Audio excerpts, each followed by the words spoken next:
Okay. Yep. We're good to go. We'll start the broadcast now. Good morning, everybody. My name's Councillor Graham Baker, and I've been nominated to chair this panel today. With representation from the police and also the applicant and his representative. So we thinking about this is quite an important matter today. So we've decided to give the applicant and any objectors 20 minutes. That's the total between the applicant and his representative. So if Mr. Marshall would like to state his case for the applicant, then we'd be grateful. Thank you. Yes. Chair, before you start, do you want to deal with declarations of interest, please? Sorry, yes. Any declarations of interest from the panel? None. No, none from me either. Okay, thank you very much. Mr. Marshall, then. Thank you. All right, good morning, Chair and members. I don't know if I'll just spin my screen to the left so you can see the applicant for yourself. This is Pratesh. He's had the shop for the last 6 years. He approached me in the summer of this year seeking advice regarding an additional hour. I did explain the complexities, the difficulties and the importance of this policy to him. So he comes into it with his eyes wide open. If I can just begin at my written submission, I'd ask you just to ignore pages 22 and 32. That was the initial documentation that was submitted with the application. It's been updated subsequently, and that updated document is in the pack also. So I'm going to start at page 33 of the bundle, and the first page just sets out an assessment of the area and what this applicant is seeking, which is 1 extra hour at the end of the day, which will represent a 6.6% increase in trading time, where he wants to sell alcohol along with other goods such as tobacco and food and general groceries that he already stocks. We have attempted the pre-application consultation, which the policy recommends. Understand the police position, which is a fairly hard line in terms of further applications being granted in saturation areas. No criticism of that. However, the policy should be adopted by yourselves or engaged by yourself with some flexibility where certain conditions prevail, those being that the objectives aren't undermined. And that is my task today. The onus is with me to prove, and that's what the policy does. It shifts the burden over to me. There's one other premises that operates close by to this venue already. It's been in place for some years. I think it's about 2014. It's operated until midnight. This is number 178 Dixon Road, I think it is. And I've listed the conditions that appear on that licence on page 33. You will note from the applicant's operating schedule that he's gone significantly further than what's in place at this premises and has adopted numerous conditions across the operating hours that he's going to be open. He does indicate on the hours he seeks to vary that there's going to be an increased set of conditions in relation to the high strength alcohol and the single cans. Moving on to page 34 of the bundle. This just sets out what cumulative impact is, lifted directly from the section 182 guidance. It talks about the type, the density, where it's exceptionally high, mentions large numbers of drinkers being concentrated in an area, giving examples of people leaving or queuing for fast food. So having off-licensing policies doesn't necessarily always sit well with this sort of part of the guidance, but the policy is in place and we don't take any issue with that. Page 35 of the policy, mentions your policy in terms of what's relevant for hours in the area. So we've done some analysis of all the premises on the road and established that over 75% of them have a terminal hour of midnight or beyond. And if this particular application was granted, that would shift it very modestly to 78%. The operating schedule is robust. He's had an extremely long run up at this application. As I say, he's been planning it since the summer of this year, undertaking more staff training, sending all his staff on personal licence courses. That's where the investment has gone in this particular application, the increasing the quality of the training of the staff. He's also done some temporary event notices, and I'll talk about those in a little while. Moving on to page 37, that's a table of the previous decisions, which the point I wanted to get to with that really was there is only one application I can use as a benchmark, which was the one heard in June of this year. So it's been done on a similar blueprint to that, but I have altered it and adjusted it because the area is very different. And I recognise that as soon as I was instructed on this particular matter. It isn't the nicer end of Whitegate Drive, which is the one you were considered. It is the central part of Dixon Road, which presents different challenges to that of Whitegate Drive. So for that reason, there's large amounts of differences with this application in terms of he isn't going for early hours in the morning. He's just going for this one at the tail end of the day. He's put a lot more conditions in place. The premise is a lot smaller. I've summarised how I've distinguished it later on. Page 38, moving down, is just an explanation of how we've evaluated the risk. So looked at every premises on the street. We've done the temporary event notices in the peak season in August and September. We've evaluated how the sales break down in terms of how much alcohol he's selling in any one day. His till system isn't quite as sophisticated as that. When I did the Whitegate Drive one, I was able to break down hour by hour exactly what products were sold in what hour, so you could almost track the flow of sales. On this one, all I'm able to do is, again, I can track hour by hour the amount of money taken, but I can't necessarily distinguish what items have been sold hour by hour. But I can break it down in terms of what the percentage was over the whole day in terms of alcohol sales, and it's arriving at about 21% of the overall sales are alcohol. Now, those tables are at page 87 and 88 and give a full and frank financial breakdown of what this operator took during that 3-week period. Right, page 41. Again, is just going over how I've distinguished this application from the Whitegate Drive one. It is a very small premises. I don't know if you know it. It's approximately 5 metres by 5 metres. There's a short layout diagram of the premises on page 37. Without any exaggeration, if there was more than 3 or 4 customers in the shop at any one time, it would be feeling overcrowded. It is a very small local store with a very local dedicated client base that comes to see him quite often. Page 51 of the documentation refers to some anecdotal problems in Dixon Road, which primarily occur during the daylight hours. I'm sure you've driven down Dixon Road during the day, and sometimes your eye is drawn to various groups of people sat on various steps and ledges, one of which is quite a prominent premises, Funny Girls. But by 7 o'clock, when this premises opens and the nighttime economy begins to sort of take hold, these people seem to disappear. There isn't the same reported issues later at night. So this application is dealing with that hour of 2300 to midnight. I wanted to, which I've jumped over myself, but the statistics from your cumulative impact assessment for Claremont Ward at 2300 hours or 37 incidents over the year, and at midnight it's 39 incidents. So that's the time parameters I've focused on.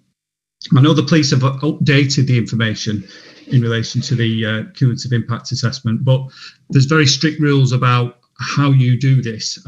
You can review your own information that you rely on as part of your own policy, but that needs to be consulted on. The current cumulative impact policy draws on statistics from 2019, and it's not due for renewal or review until 2024. There's nothing to stop you reviewing it beforehand, but in order to do so, a consultation exercise would need to take place for you to rely on new evidence as part of your cumulative impact policy.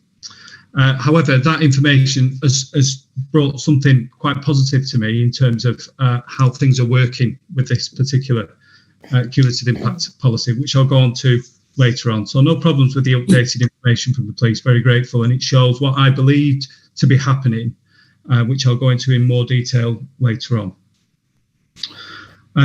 Page 69, if I can just skip down to that, I think it should be a Home Office document.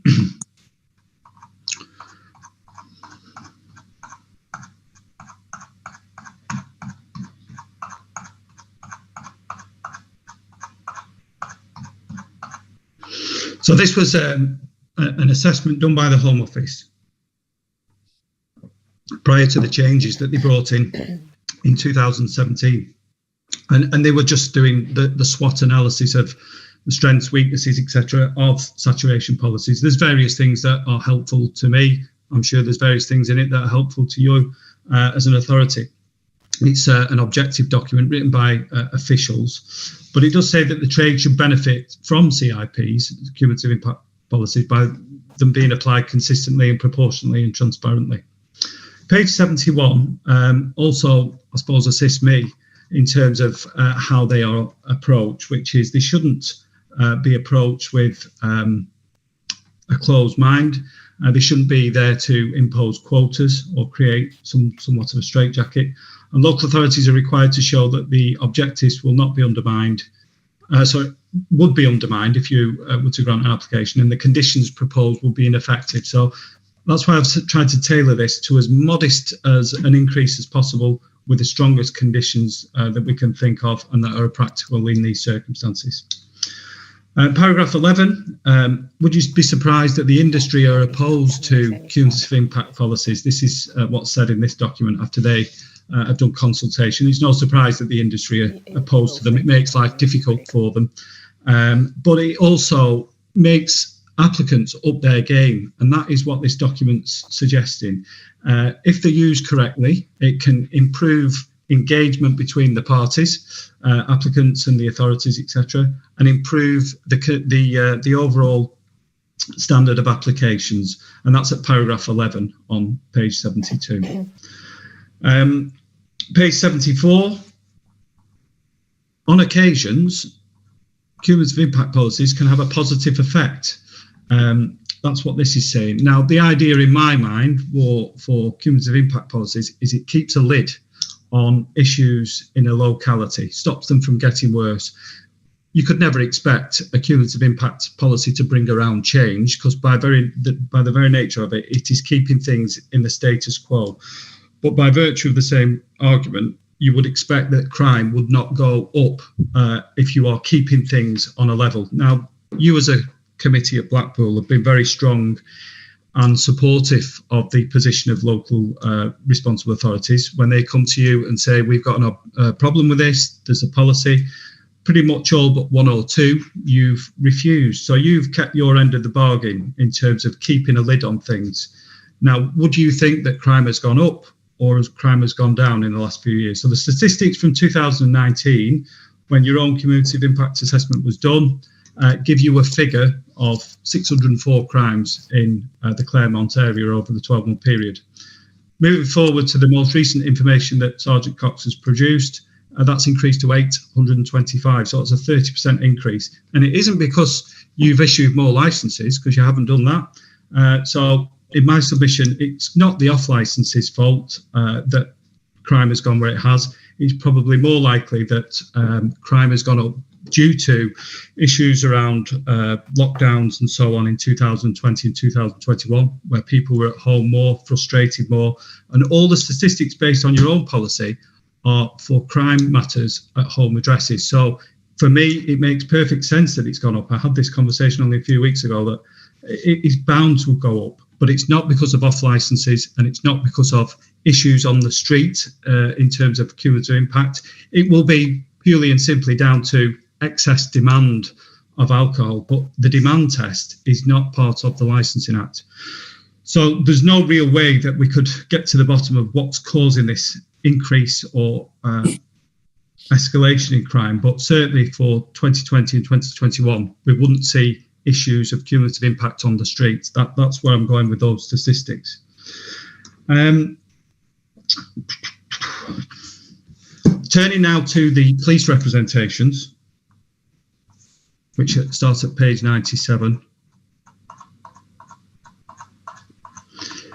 First of all, it paints a broad picture and an up-to-date picture of the crime statistics, and I've already indicated my views on that. Right, page 97. So we've got the incident of the town hall steps mentioned with people drinking in the evenings there. This shop is 485 metres away from this location. There's no line of sight. It is a very innocuous store. By very definition, this applicant is a man who keeps his head down. So we don't see that there's going to be any potential increase in issues between the hours of 11 and 12. And also there is already a premises nearby to him that operates to similar hours. No issues have come to light to our knowledge. He has traded in the area for 6 years. He isn't describing any problems of the type that were envisaged in the police representation. There's also a suggestion that because he wouldn't adopt a single can restriction across the whole of the trading hour, that he's somehow selling single cans already. Well, he may be selling single cans, but not necessarily to problematic individuals. It is an area where people are on a very, very tight budget. High rates of smoking is definitely prevalent, and you can see that from the sales statistics from the shop. He probably sells more cigarettes than he does alcohol. So, someone buying a pack of cigarettes now has to sort of fork out more than £10 a pack. 1 can of beer may just be a stretch. 2 cans is possibly the more likely scenario that does happen at the shop. But he felt that offering that condition would restrict his commercial flexibility during his current trading hours, which aren't restricted at all. But certainly for the ones that he seeks to gain advantage from, 11 till 12, he was more than happy to adopt those conditions. But he doesn't want street drinkers anywhere near the shop. I've seen him personally myself beat them away with, some hand gestures. As I say, if they're in this shop, they act as a huge deterrent for people entering into a small environment. So he is not someone who invites them, welcomes them, wants them anywhere near things. The other matter that the police have raised is that the application is not exceptional. There are limited ways in which an off-licence can trade. It is a shop with a counter with stock. To make it exceptional is somewhat of a difficult prospect to even understand. In fact, it's an incorrect assessment of what saturation policies are all about. It's not the application that needs to be exceptional. It is the decision that you make that needs to be the exception, departing from your policy. And you depart from your policy in exceptional circumstances when the operating schedule and the risk assessment demonstrates that the objectives won't be harmed. I've already covered the statistical issues. Your cumulative impact assessment looks at stuff from 2019. The police updates us, and there is that sort of increase, as I say, and it isn't down to the increase in licences because they just have not been granted in any way, shape or form. I'll leave the remainder, if I will, Chair. I don't know how much time I've taken for summing up, but thank you very much for listening to us, and we are open to any questions. Mr. Marshall, a couple of minutes left. Does your applicant wish to add to anything that you've put forward? Do you want to say anything more? That's fine. Thank you. No, thank you, Chair. Thank you very much. Okay. Can I bring in then Sergeant Cox then from the police, please? Morning, councillors and everybody else. Sorry, just before we dive into the police side of things, do any of the panel members, do you have anything else for the applicant? Sorry, or the yes, any agent? questions for the applicant and the agent? Yes, Councillor O'Hara, please. Just a simple question, the reason for the application. Do you want to answer that? Yeah. Why are you going for the extra hour? In the financial, around extra sales. Okay. So it's just a financial pressures, Chair, with regards to the ongoing increase in costs. He's got limited choices, really. He either puts the prices up, seeks to get more trading hours, and without being flippant, the only other option on the table is potentially rogue trading, really. He's not an applicant who would even engage in the process of rogue trading. There are shops nearby that don't trade in the best way forward, but he's gone about it in the most diligent way possible, seeking the extra hours rather than sort of inflating costs and then putting further pressures on the community he serves. All right, thank you. Thank you for that. Any other questions from the panel? Chair, can I just ask Mr. Marshall a question about one of the proposed conditions that he's got? Yes, carry on, Chair. Is the condition, Mr. Marshall, about the no beer being sold in a single cans, with the exception of occasional items that are sold because of their original packaging has been damaged? Bearing in mind this condition is only going to apply for the varied hours, is it not making it a bit complicated and quite difficult to enforce by allowing the exception for single cans if packaging is damaged? Absolutely. Within that hour? Happy to adjust that. I've just taken it off some of the stock conditions that appear on other off licenses in the town centre. So I've just adopted the standard principal condition that was located on numerous licenses. So happy to make it clear, simplify it. He doesn't want to do the single cans, absolutely, within this period. He seeks to vary. Yeah, thank you. Okay, thank you. If there's no other further questions from the panel, then again, can I please bring in Sergeant Cox, the objections? Morning, all. The police objection, it's quite straightforward in relation to this premise. It's as per the written submission, it's based on the council policy in relation to the cumulative impact zone. Although the application is only a very small variation, it's for us clearly incompatible with the policy. If granted, we believe will set a precedent and lead to numerous further new applications or variations to existing licences within that zone. Policy was initially implemented in 2018 and was renewed in 2021.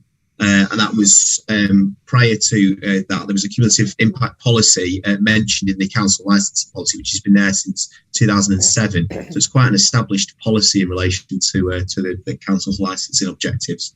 The basis of the policy is the high volume of alcohol-related crime and disorder and high number of alcohol-related hospital admissions in the area. The policy creates a rebuttable presumption that all new applications or variations should be refused unless the applicant can show that the operation of the premises will not add to the cumulative impact already being experienced in the area. So essentially for us, that's putting the burden back on the applicant to show that they will not add to what's already been experienced in the area. It should be noted that the premises sits within Claremont Ward, which is a short walk from the town centre. I mean, obviously, Mr. Marshall's already said it's 480 metres or so from the town hall, so it's extremely close in terms of geographical locations to the town centre. It's already surrounded by numerous on and off licences, many of which are already licensed past 11 o'clock at night. So there's numerous other alternatives for people in the area. It's not like there's the increased demand that needs it to have the extra hour at that time. Claremont Ward has always featured extremely highly in all statistics relating to crime, disorder, ASB, hospital admissions and alcohol-related deaths. It's one of the main wards featured in both the on and off licence cumulative impact zones. Council cumulative impact assessment provides a breakdown of alcohol-related incidents within the Claremont Ward, which, as Mr. Marshall's previously stated, is 42 incidents between 10 and 11, 37 between 11 and midnight, and 39 between midnight and 1. Apologies for the lateness of the submission. I was waiting on these figures arriving from analysts. Obviously, on that basis, I've only unfortunately been able to submit them a couple of days ago. But the updated police figures on those is 38 incidents at 10 o'clock at night, 56 incidents at 11 o'clock at night, and 109 incidents at midnight, all within the Claremont Ward. Claremont has a total offences, this was in the last geographical year from November 2021 to October 2022, 3,392 offences, of which 852 were alcohol related, which is 25%, of all offences within Claremont Ward are alcohol related. So it features top in every single negative league table, if you can put it that way. It's clear to us that Claremont is arguably the most deprived and the most at-risk ward within Blackpool. Excuse me. The applicant, as obviously will claim that it's only an hour, but it's clear from the existing figures within the cumulative impact policy and also from the updated figures that I've got there that it's a crucial hour in relation to alcohol-related incidents. And it's clearly 10, 11 and midnight are clearly the highest featuring for alcohol-related incidents within Blackpool in general, but specifically within the Claremont ward. So it is a crucial hour, that between 11 and midnight. The police aren't seeking to claim that the premises is particularly poorly run or responsible for the problems in the area. It's an unfortunate fact that due to its location, it will undoubtedly contribute to the overall issues experienced within the Claremont ward. This was the whole point of why the cumulative impact zone and the council policy was put in place initially. When the policy was implemented, it was deliberately meant to be robust. The applicant is obviously trying to find the key to unlock this policy. But we believe that the geography alone and the proximity of the premises to the town centre should be enough to suggest that it will negatively impact the licensing objectives if the variation is granted. Just a couple of other points from Mr Marshall's submission as well. When the 10s were submitted, obviously there was no police objection to them. We can't implement the cumulative impact zone policy when looking at 10s. But also, I'd just like to point out, when the 10s were submitted, the wording on them was to capitalise on the busier holiday season, which again suggests that while footfall has increased in the area, it's reasonable for the applicant to have a temporary extension. However, this extension obviously would refer to the full 365 days of the year. So obviously won't there be capitalising on the busier holiday season, but will be available at all times. Mr Marshall's also referred to a previous variation which was granted in June of this year, premises on Whitegate Drive. Again, the police and Mr Petrak from the council licensing manager, we visited this premises. We accepted that while it was within the cumulative impact zone, it was on the border of the zone. It was literally the last part of the zone. It's worlds apart in terms of from this application to that application, purely because of geographical location. It was in a much quieter area of town with no on-license or very limited on-licenses, very limited off-licenses, and significantly less problems than Claremont unfortunately suffers from, which is why our objection to that was purely based on the policy, whereas our objection to this particular variation is based on the geographic location and the issues that we believe will occur and potentially worsen if this variation is granted. Mr Marshall has also rightly pointed out that in the most recent figures as provided by our analysts, that crime is unfortunately increasing and is increased in Claremont ward quite dramatically. So I would just ask the committee, if crime's increasing in the Claremont ward, surely now's not the time to stray away from the cumulative impact zone policy and to start granting further variations or potentially extending people's licensable hours.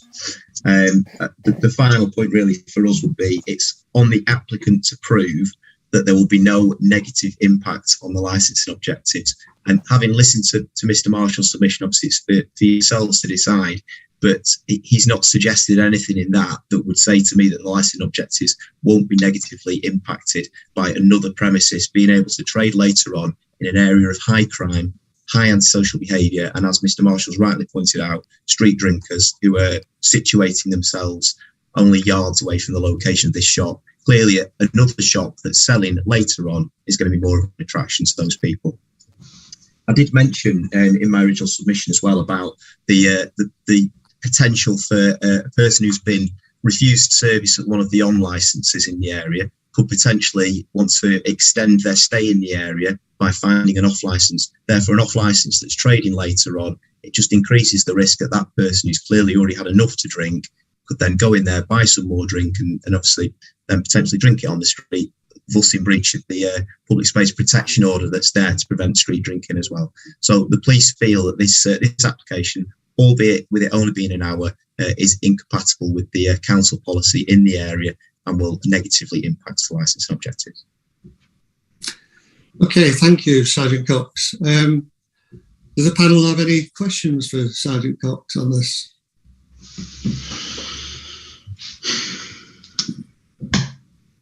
No, not at all. Okay, thank you.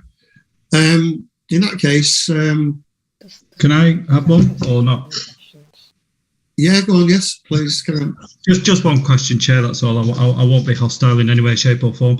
But I just wanted to ask one question. So, at the tail end of the submission from Sergeant Cox, then he envisaged the problems of people being refused service at local establishments and then going to off licences to obtain service. Now, there is an off licence already at number 78 Dixon Road that operates till midnight. And the question is simply this: has that situation revealed itself in any way, shape or form over the last 12 months where you've had problems in the locality of the later off licence at 78 Dixon Road? Yeah, it's impossible for me to say, unfortunately. With it being the cumulative impact in the area, it's very hard to tie it down to one particular location. And if I could just follow that up with one more. So if it's impossible to say, how is it possible for you to say that there will be problems? I'm not saying there will be problems. I'm saying there may be problems. And I'm saying that the cumulative impact in the area of the on and off licences can only be negatively added to by one of the off licences having further hours to trade in the area. Thank you very much. Okay. Has the panel got any further questions for either Sergeant Cox or Mr. Marshall? Chair, the panel normally allows the parties 5 minutes to sum up if they want to. Okay. Anything to add before you go into private session to reach your decision? Yeah, fair enough. Thank you. So in the same order then, Mr. Marshall, would you like to sum up? A couple of points that I wanted to pick out from what Sergeant Cox mentioned. I can't just tell you that the objectives won't be undermined. I've put probably over 50 pages of written information to try and point towards we think the risk to the objectives will be absolute minimal. There's no point in me telling you that. That is for you to make your own assessment of based upon the information I've put forward. I think you can be reassured that this man has traded in this location without a problem, and that's been confirmed within your written bundle as well from Mr. Petrak. These never come to the attention negatively by the authorities. He is a man who keeps his head well and truly under the parapet and trades as responsibly as he can. He's been side by side by a premises operating later till midnight, again for many years, and there's been no conflict of issues in terms of anything of the things described within the cumulative impact policy. The Whitegate Drive application, Sergeant Cox says, was significantly different. It was a different premises by all accounts, much bigger. And to be fair, aesthetically a lot smarter, but that is not really the test that we're looking at.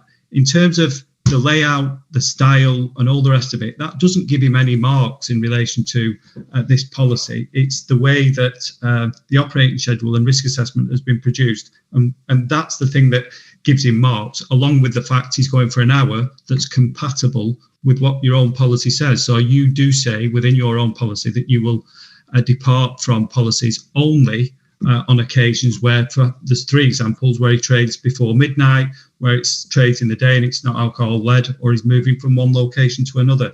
So he sits firmly within the bullet point of the policy that goes with the grain of it.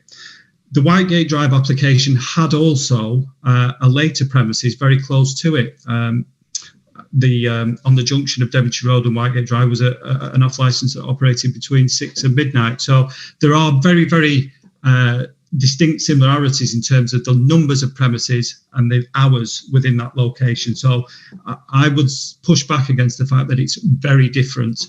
On paper, it is very similar in terms of number of premises with another premises that already operates till midnight nearby. The geographical location is problematic, but Claremont, Bloomfield and Talbot will always be problematic. If you outlawed alcohol today across Blackpool, it's probably still going to be the case that Claremont, Talbot and Bloomfield will present their own difficulties moving forward.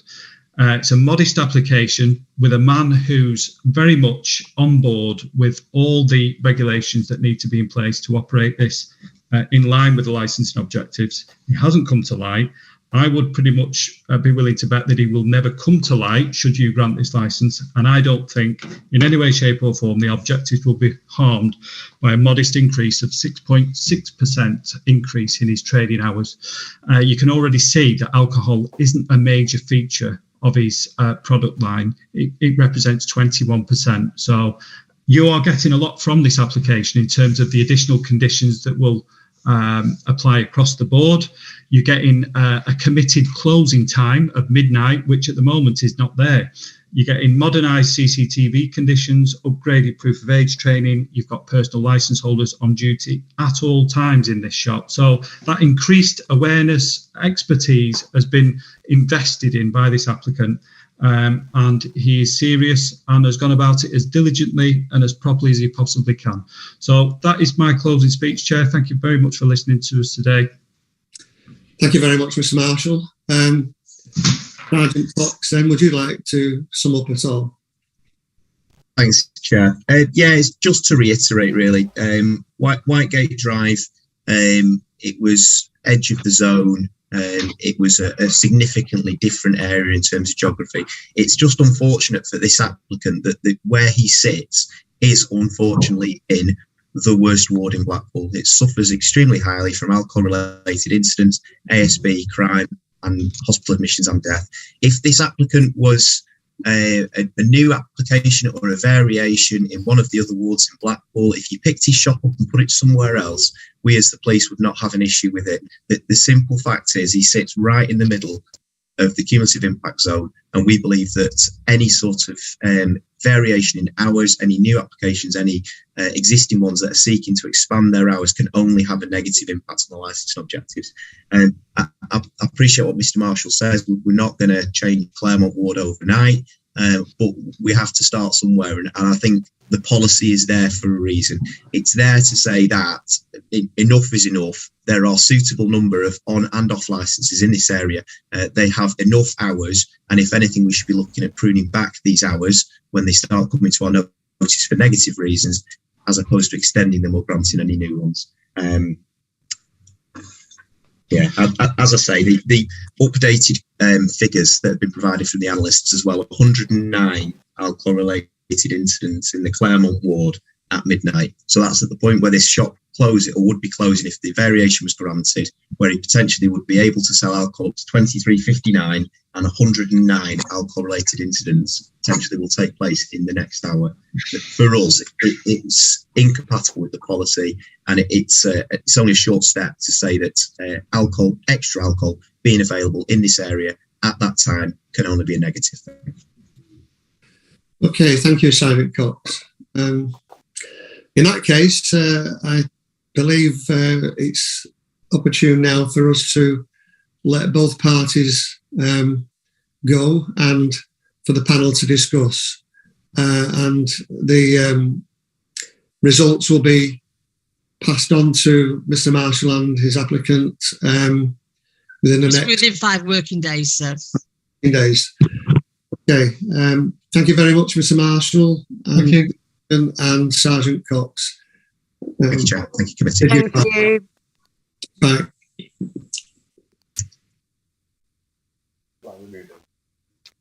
Yeah, so I'm just waiting for the stream to end if you remove them from the meeting yet.